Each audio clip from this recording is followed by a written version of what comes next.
The Son of Man did not come to be served, but to serve, and to give his life as a ransom for many. What exactly does that mean? This is from Mark chapter 10, verse 45, the last verse of the gospel reading for today. To give his life, the Son of Man has come to give his life as a ransom for the many. So there's a lot to this statement. What is this ransom of which he speaks? Why does Jesus have to pay it?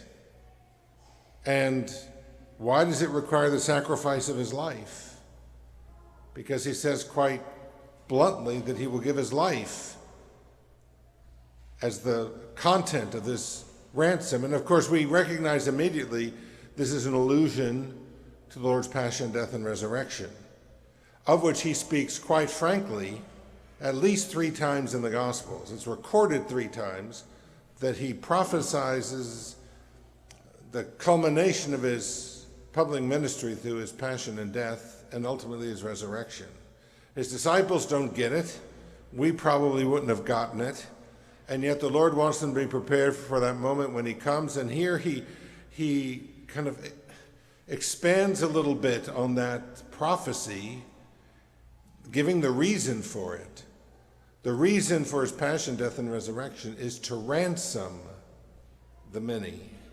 Well, we know what a ransom is. A ransom is a payment that is made to free someone from captivity or to free something from captivity. You might have gotten a ransom email once in a while claiming to lock down your computer unless you pay a fee to some cyber thief in Russia or someplace halfway around the world. Most of the time those things are scams. Sometimes every now and then people get caught up in that and their computer is locked down because they clicked on the wrong email without being careful, and this malware has taken over their computer and they have to pay a ransom.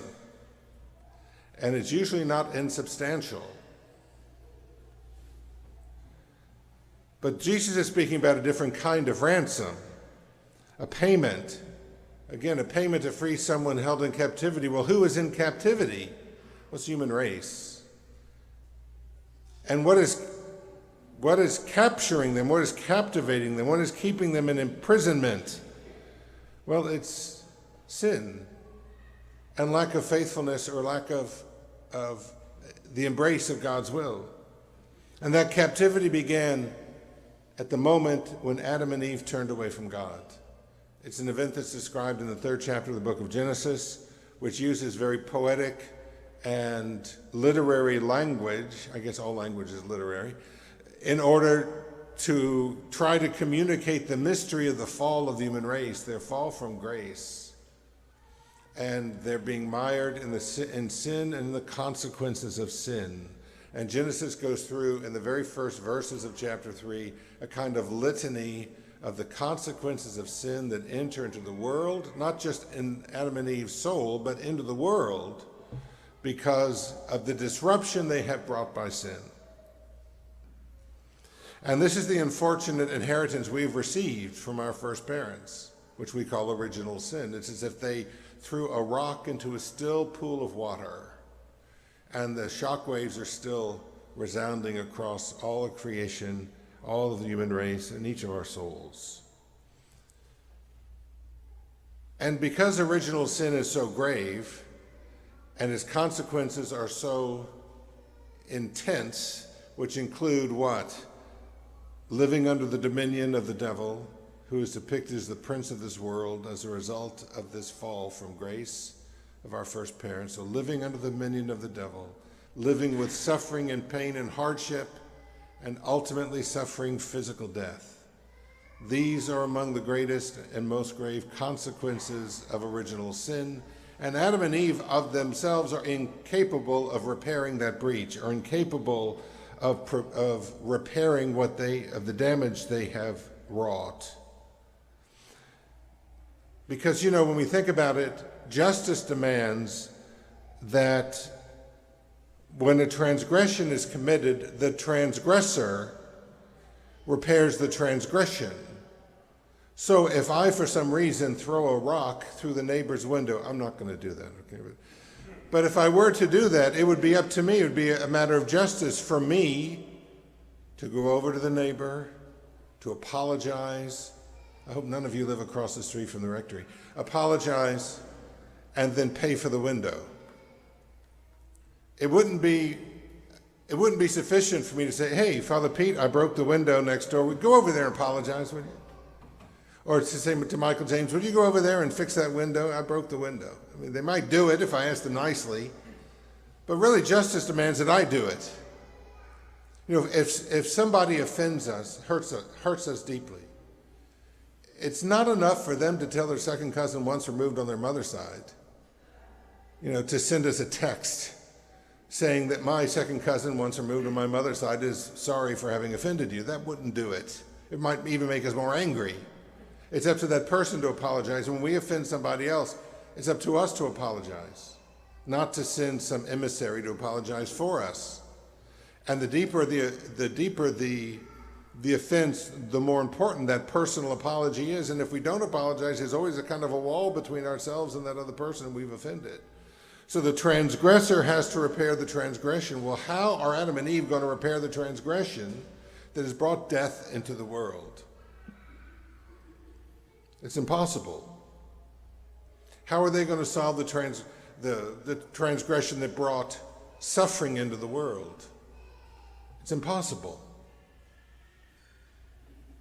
The human race has been trying to alleviate suffering and death from the very beginning. It's impossible. We can do some things, but we can't do everything. In fact, these are afflictions that only God himself can heal, and that's part of the problem. Because in order for both God's mercy and God's justice to be satisfied, it will take a human being, the transgressor, to heal the transgression. But only the power of God can bring about that healing. And so the only possible solution, which nobody but God himself could ever think of, was for God himself to become part of the human race. For God himself, without losing his divinity, without losing his omnipotence, without losing his omniscience, or the fullness of his being, would nevertheless take on human nature and unite that nature to his divine person. And this is exactly what happens at the incarnation, when the eternal Son of the Father, in accordance with the Father's will, comes into the world to save it from within. God has fashioned a remedy from humanity itself, as the prayer that is chanted before the Eucharistic prayer.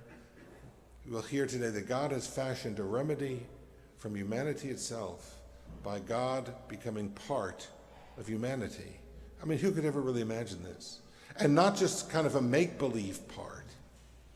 I mean, there are all sorts of pagan legends of pagan gods taking on human form or animal form to go about their business, working, in the world as those individuals conceived it. But they don't become one with the world. They don't become one with the human race. They don't become one with that animal form. It's a costume that they put on. The incarnation is not a costume. Jesus does not take on the costume of the human race. In a couple of weeks, our streets are going to be filled with people in costumes. It's not like, can't be related to that at all. It's a much deeper, more profound union, so that our very human nature is united to the the divine person of Christ, who then can redeem the human race from within. When we think about a wound on the body, if we just had a minor cut on our hand, a paper cut on our finger, very annoying, and we observe how it heals over time, and those little cuts don't take much time to heal, they heal from within. They heal from the bottom up, typically. Because if only the surface of the skin was healed and regrown, but the wound remained underneath, it become infected. And not being open to the air might not heal at all. So our wounds tend to heal from within. It may not always work that way. If you're a doctor or nurse, please don't correct me after the homily, because I really don't know for sure. But this is just kind of common sense. For at least minor wounds, they tend to heal from the bottom up, from the inside out. And so that the healing of the human race would not just be a covering over of sin, a covering over of transgression, as if God was just putting a blanket of snow over the raw earth. He works from within to transform what has been defiled, to purify it and to make it new from within. And part of that healing involves Jesus as our ransomer to confront all of the effects of sin in the world. And so he drives out the devil from those who are possessed. He brings healing to those who have afflictions of mind or body. He grants forgiveness of sin to those who have fallen away from friendship with God. And finally, he confronts the ultimate battle in human existence. He defeats death by his resurrection. Now, all of these things remain in the world. The devil remains in the world working his nefarious schemes. Sin remains in the world, unfortunately. We all have our experience with that. Human suffering still exists in the world, and death still exists. But what has happened, because Christ in his human nature has confronted all of these things and in his person has defeated them, insofar as we are united with our ransomer, insofar as we allow that ransom to penetrate our life, which it does through the sacraments we have received, beginning with baptism, then we have the hope that those afflictions will not be permanent, and that they will be defeated. They who have been defeated will also be defeated in our own life. Because by defeating these consequences of sin, Jesus doesn't eliminate them from the world, but he transforms them for all those who are united with him, so that they no longer become an end, but become a means. No longer the end of the story, but a means of our own interior transformation. And the fact that the Lord redeems the world from within helps us to see how he also redeems us from within, that God is not interested really in being just kind of a costume in our life that we put on occasionally, but to dwell within us by his grace so that we can be transformed bit by bit into his image and likeness. And for that to take place, we need gifts and weapons of grace that Adam and Eve did not have. And the Lord gives them to us through the church, of course, his word, the sacraments, beginning with baptism, and in particular those two sacraments that we're capable of receiving with great frequency, sacrament of penance or confession, the sacrament of the Holy Eucharist at Mass. These are the weapons we need. These are the sword and the shield that we need in order for this grace of God, this transforming ransom of our Savior to penetrate our life and to save us from within. Let us pray that we can be open to that gift and that healing and that transformation through God's grace can continue to take place in each of our souls.